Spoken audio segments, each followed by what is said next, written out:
Hey everyone, welcome to Neura Pod. This channel is dedicated to helping people easily learn about the Elon Musk company Neuralink and its future. I believe the best way to do this is for me to synthesize information, share my opinions, and conduct interviews with folks who are knowledgeable about related fields. In this episode, I interviewed Akshay Ravindran.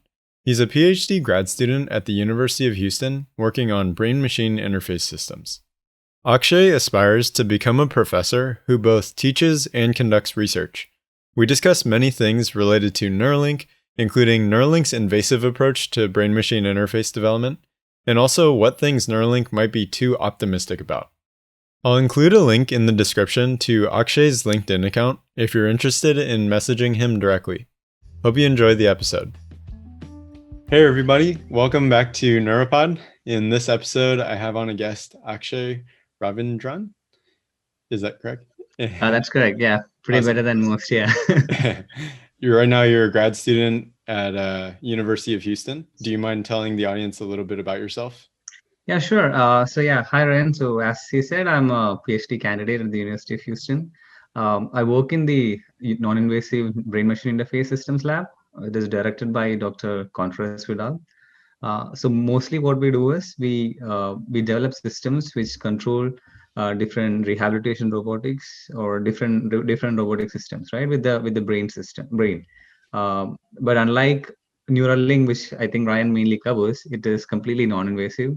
So we use a system called electroencephalography, which is it can be thought of like a swimming cap with some holes on where we put some electrodes essentially, right? These are metal electrodes which are kept on the scalp. It picks up electrical field from the scalp regions, and we use the signal from that to control different systems. It could be robotics, it could be exoskeletons, things like that, right? My work is mainly on developing different interpretable models. Just to give an example, imagine there is a stroke participant, a person with a stroke, right? A typical system that we develop is we decode from the brain corresponding to the motor regions or where hand or leg representation is. We pick up signals from that region and we find characteristic signals which are representative to movement. Then we decode this to have the person move their limbs. Now, this is good from a rehabilitation purpose. We need to reinforce this connection. For people with stroke, often this connection is broken. Some of the parts of the brain gets damaged, so this connection might be impaired. The purpose behind rehabilitation is when the person thinks about it, that connection should it's like training essentially. So it's very important that whatever we are decoding is the correct signal. Say, for example, if I use an AI or deep learning model and it gives me 99% accuracy, right? Every time it gives me correct prediction. But it is not picking up from the brain signals. It's picking up from some other artifacts, for example. Maybe I'm just clenching my teeth or I'm just moving my ears. It adds noise to your signal, right? It's not what you're actually needing. So, but the classifier is going to give you perfect accuracy. My intent is developing systems which ensures that whatever the model is learning is from the brain signals, and the physicians or whoever is working on that can have a better understanding on that. I also work with balance prediction for exoskeleton users. One of the major problems is with elderly or people with locomotion difficulties, they tend to fall, and that causes to much more health complications, right? So the idea is if we can detect fall early on from your brain signals or muscle signals, we should be able to trigger an exoskeleton system.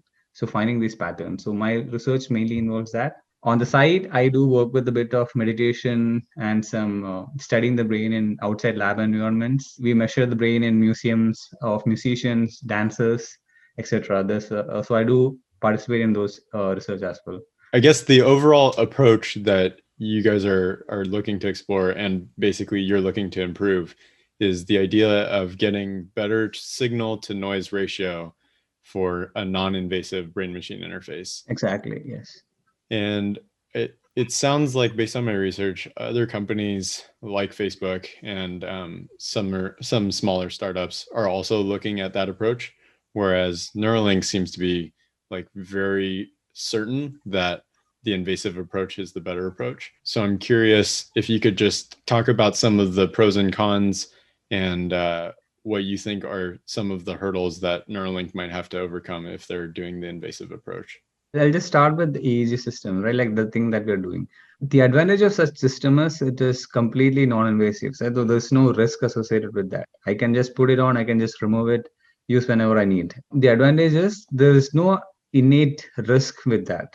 But then again, we need to understand these are signals that is picked up from the scalp, right? These are tiny metal pieces which pick up electrical field generated by millions of neurons. So there are few constraints here.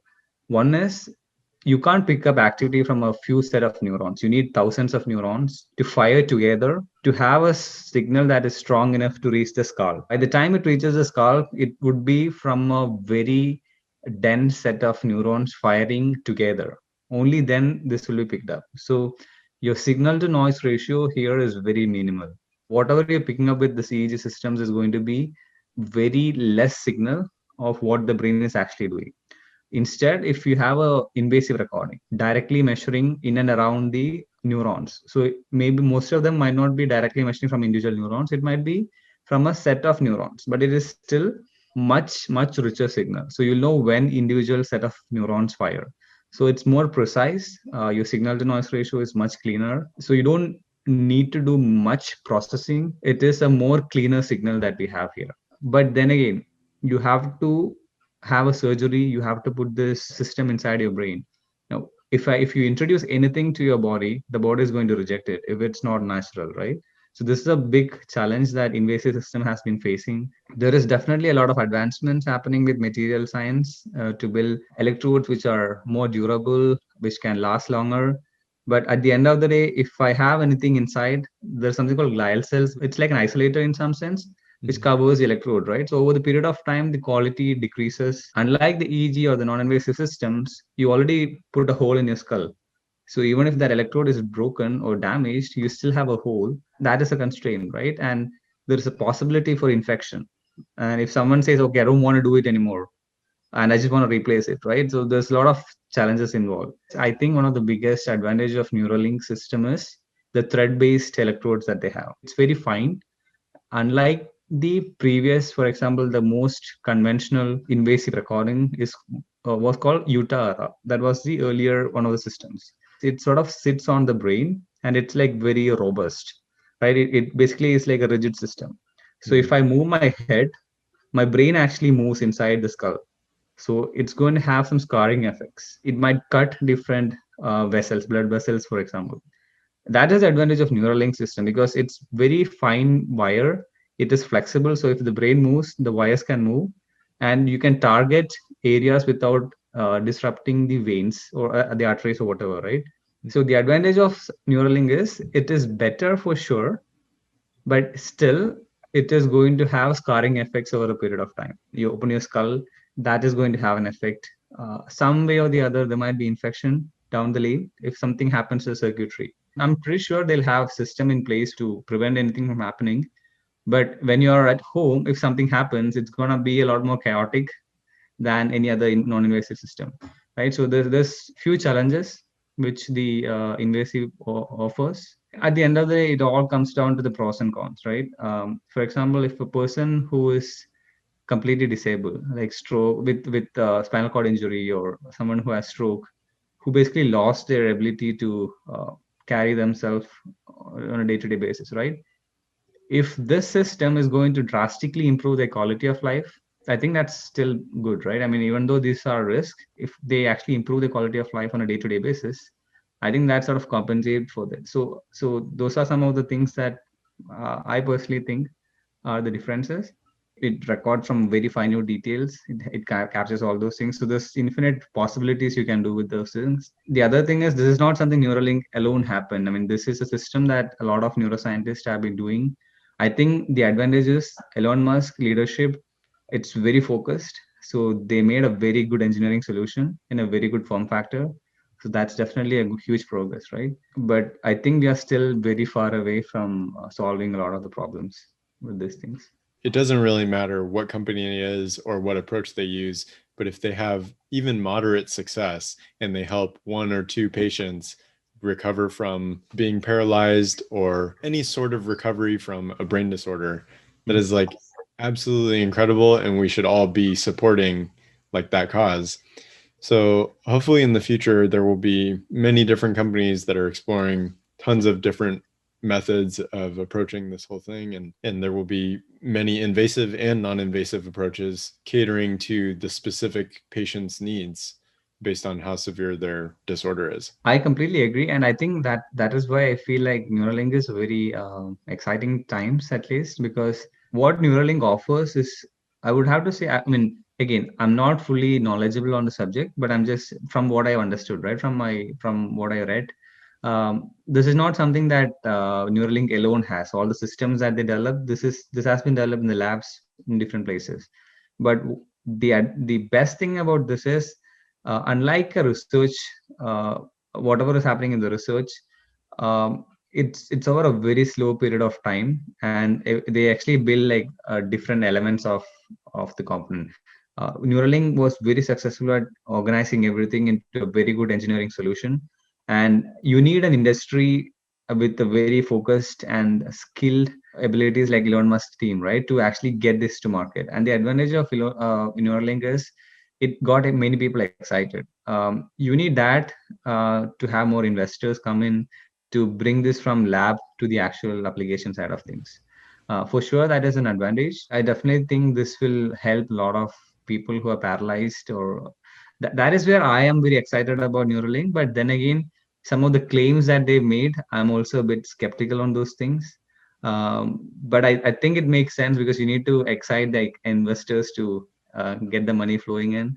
So you need to have those make those statements to keep them on, like get them excited. I think that is what is happening, but I feel like there's a direct application which will definitely benefit a lot of people. Do you mind commenting on, like you were saying, how you're very interested in meditation and spirituality? So I am very passionate about meditation. That is an activity I really like. And I feel like there is a new connection with my body. I mean, this is another reason why I started doing my PhD and this. I'm really fascinated by how the mind and body works, and how all of them synchronize together, right? So it's a very beautiful thing. Like, and I like listening to my heartbeat. I like listening to my breath.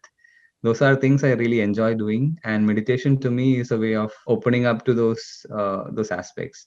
There's a lot of research happening on why meditation is useful, right? Like for many people with stress, with anxiety, PTSD, people who have insomnia, like people with different challenges, right? Meditation has been really helpful. And on a very normal day-to-day life, having a few minutes of meditation definitely helps calm down and gives us more attention to the work. So I'm really was interested in studying the meditation effects. Right now, it's not my full research. I sort of work on it on the side. I wanted to study more on what is common we can do measure with the EEG systems. I was thinking on a couple of lines. One is I wanted to see if we can develop systems which can help people be make it like it's like a feedback thing, right? The reason why I like meditation a lot is I really feel a connection when I hear my heart, or when I listen to my breath, right? But I've heard a lot of people say it's very difficult for them to meditate. Just to be in that state, I've heard thousands of people say I just can't meditate, right? One of the major issues could be they don't get that feedback. They're just mind wandering throughout, right?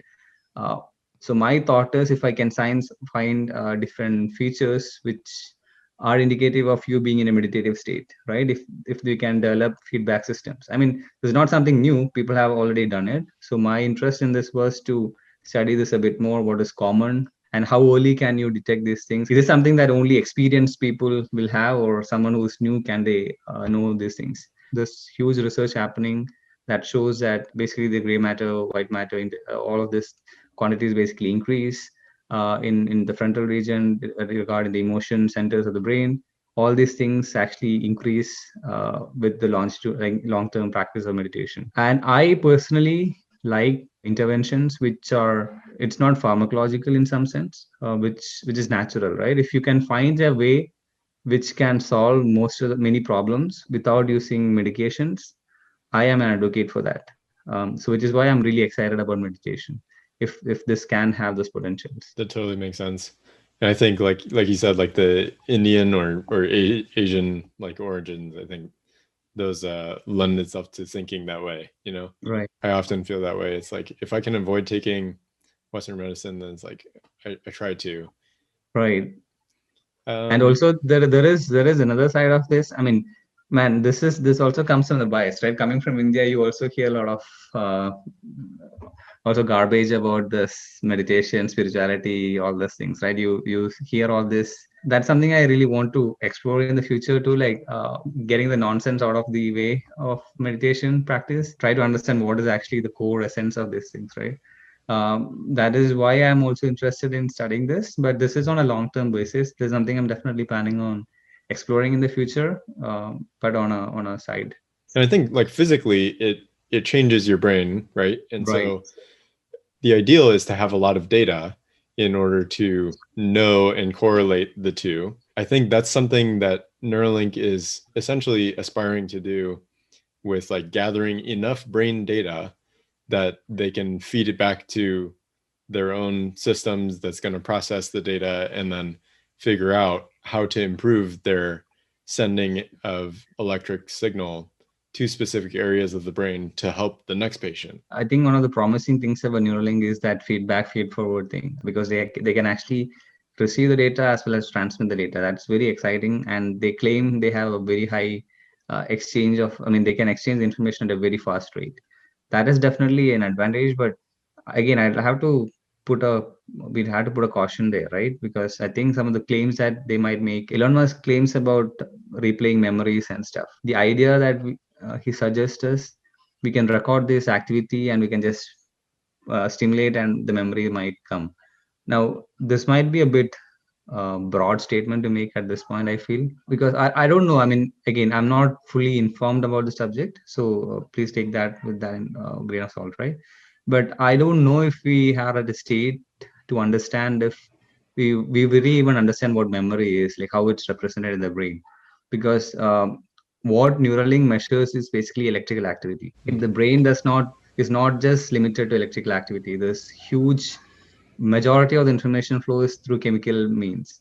Mm-hmm. I mean, you don't even know. I mean, it could be the electrical activity could just be a byproduct. We don't even know even that information right now, right? There's a lot of information which is not certain, and how memory is encapsulated in the brain, we are not fully informed on those things, which is why I said if you target a certain application, right? For example, people who have disabilities, a specific population, and where we know what can help those people, starting there and having a system that helps them and going stage by stage, I think is the best way. We are a bit still very far away from understanding many of the things in the brain, that it'll be difficult to make those claims at this point, I feel.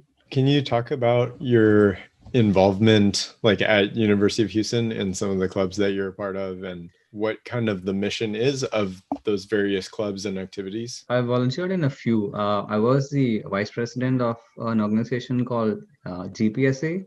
It's the Graduate and Professional Students Association, basically a professional organization for grad students. Graduate students, they basically spend 7 days a week in the lab. The only conversation would be among the people who sit opposite to each other or in the same lab, right?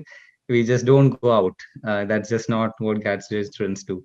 The main purpose for GPSA was to bring these students come together. It's also to help the newcomers. We try to organize different things for mental health, right? Like how do you face failures, sort of those sort of sessions. These are things that graduate students have on a daily basis. You have paper rejections, you have a proposal failure. I mean, you fail in your qualifiers. Like million other things. You sort of failure sort of is like a normal thing in your graduate students. But when you start, it's a bit too hard for you to take in. So it is to have events so that people normalize these things a bit more and find a community that you're not alone. So that was my involvement with GPSC. And then I was also the president of an organization called Brain. So we have a NSF Brain Center, research center. The idea behind the center is it collaborates with industry, academia, and researchers, right? It's to fasten the development of neurotechnologies to bring it to market faster. So that's the main purpose behind the center. So as part of the center, we created a student chapter there. Every lab is sort of independent. So we wanted to bring those students together with similar interest. I was also part of an organization called EMBS IEEE. It's basically for biomedical. I was also a vice president for that organization. Because of your exposure with those different groups, like basically trying to bridge the gap between academia and what's happening in industry. Do you mind sharing like some of your insight as to how to potentially speed up that process or make that collaboration be a little bit more seamless? It's very interesting, right? I mean, I'll also maybe share another perspective, right? I mean, there was a conference that I attended called it's a spinal cord injury conference that they had. They actually brought in the end users, right? Like the actual people who had spinal cord injury. They were also participants of the this conference, and they were part of the panelist and everything. And this was very eye-opening for me because they actually raised this concern. There is very minimal conversation between the people who are developing the system with the actual end users. So we researchers, we feel like there are some problems and we apply for grants and we try to solve that particular problem. But oftentimes the real end users, this might not be the most important thing for them. They might need something else, right? That conversation is very lacking in most of the research. This was something I was really shocked by. There is an in between clinicians, there are other doctors, everyone involved, right? And then the researchers are not even in the hospitals to start with. There are most of the researchers are in universities. So there's a gap between the actual end users and the researchers developing the systems. This is a big problem which needed to be solved. The same thing applies for industry applications too. Researchers develop systems, industry has certain requirements that is the market needs, but there is no collaboration or understanding what is happening, what is missing, what is immediately needed, and how do you fasten the process. So having this center definitely is the advantage of that, because the industry says, okay, this is what we need, and we have the infrastructure to fasten this process, and the researchers would have the experience or expertise to sort of work on this together, right? So this does definitely bridge those things too, and I think that is very important to make everything a bit more faster to the market. Are you aware of any companies that might be making significant progress in brain machine interface technology or anything that you think is worthwhile to increase the awareness of that product or service? There's this company called Kernel, Uh-huh. which are actually providing something called their system as a neuroscience as service system. And they're actually sort of open sourcing the system and making available the system to a lot of communities. And I think this particular company has a lot of potential for sure. I'm told that there's a lot of demand for this kernel systems from the community. I think that is one of the other fastest growing neurotechnology companies out there. There are few consumer level applications, for example Muse systems, right? There is a system that you use for meditation. Lately I think OpenBCI has collaborated with again there is a company in Australia. There's a big company, right?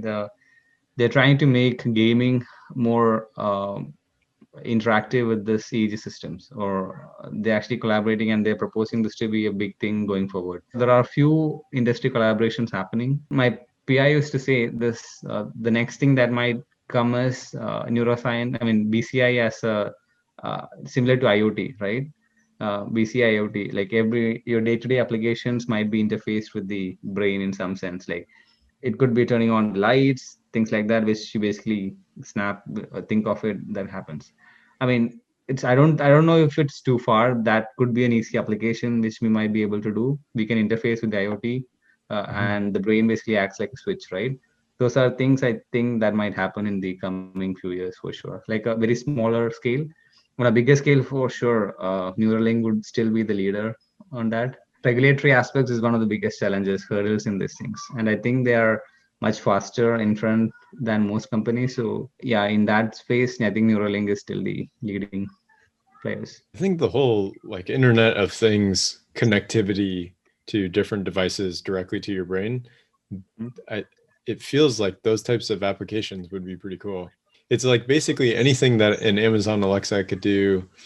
Also, you mentioned the gaming. I've started to realize that it's not just with like this technology, but basically any industry. It seems like a lot of technology gets pioneered by the gaming industry and defense industry. Have you guys like in your lab or anything thought about those types of applications, or is it primarily just focused on medical applications? Yeah, so I mean, we haven't done gaming per se, but we've actually still for the medical applications, we did something with the avatar. Like we make a like a character, the movement of the character is influenced by the brain activity. So we decode the person's leg movements from the brain activity. Mm. That's something that we do. This is still for rehabilitation purpose, but we it was the intent was this. We will be moving a character on the screen. What you said is true. I mean, this is also something I feel like that's going to happen. The best way to raise money for research is to have an application is which you can easily capture. It's just gaming. Like you'll have a lot of money. People put in a lot of money. Based on that money, you build other systems. Gaming is one option. You invest in that, get some money from that, and then you do other research. Do you think there's anything that Neuralink really needs to overcome that's not necessarily super obvious right now? There are a few things. As I said, one is the glial attack, right? The electrode quality degrades over the period of time. They really need to have the system in the head and test it for a long period of time to see how long this lasts, right? I mean, there are tests like accelerated degradation tests and stuff where you put the system in extreme conditions to accelerate the sort of project into the future, right? But when it comes to an actual brain and how it behaves, these are all always simplified environments, right? It's not how the brain would actually work. So how the systems would last in an actual human brain over a long period of time, you just need to actually test it to sort of prove it, right? I mean, Mm-hmm. uh, I think one of the biggest challenges when they make these claims, right, that you can solve memory, you can do this. When they make these grand claims, and then when someone actually uses the systems, they'll be undergoing the surgery with this expectation, right? They're gonna solve most of my problems if I do this implant, and if that expectation is not met, that is going to have huge impact on their life, because if they go in thinking that this is going to solve all of my problems and at the end it doesn't really solve any of them, right? That's going to have a huge negative impact on their life. That conversation needs to have a bit more honestly on what is limited, what it can do. But I definitely see, I mean, you can't just say that when you call a press and you have people come in. You can't just say, okay, we can only do this. We can't really say that out loud, right? I can see why that's a challenge. From an application point of view, I feel like that's an ethical thing that they need to take care of. One big problem, this is something I've read about when I took a low course on ethics of biomedical devices, right? Say this someone gets implanted with the systems, right? And over a period of time, this company goes bankrupt. So what happens to the patients? Like if something happens to the system, like who's going to take responsibility for this, right? I mean, I don't know. I mean, I don't know if they have things in place to handle the situations. I would hope so. But if not, what do these people do? Like they have a system on their head that just got damaged. It short circuits or something. I don't know. Something crazy happens, right? Or it stops working. Like what do they do with the system? How do they replace it? Who's going to cover for those costs? Unlike the non-invasive things that I talked, you can't just remove it and just get back to your normal life. That might be something to think about, having a concern. But I definitely see Neuralink to help a lot of people. I see how this can benefit a lot of community. For the time being, if they focus on the particular group and try to help them first and then expand later on, I think that's going to be great. Going through FDA related approvals, I'm curious if you could give a little bit of insight into like that whole process and what it's like for different implanted devices. Is the device safe to be used on a person? The second is it effective? Like, does it actually have any effect, right? Those are the two questions that FDA looks for. Uh, Based on the safety, there are a few classes: class one, class two, and class three. Depends on how bad the system is, right? Like how much damage it can cause to you. For example, some of the commercial systems, those will be class one, which is very low risk. There's less regulatory things involved there. But if the risk is higher, generally they are class two devices. And if this is not the first device out there, right? For example, invasive recording, this is not the first device. So there's already systems that have already been approved. There is a separate regulatory thing for a novel device the first time, right? They go through more stringent checks.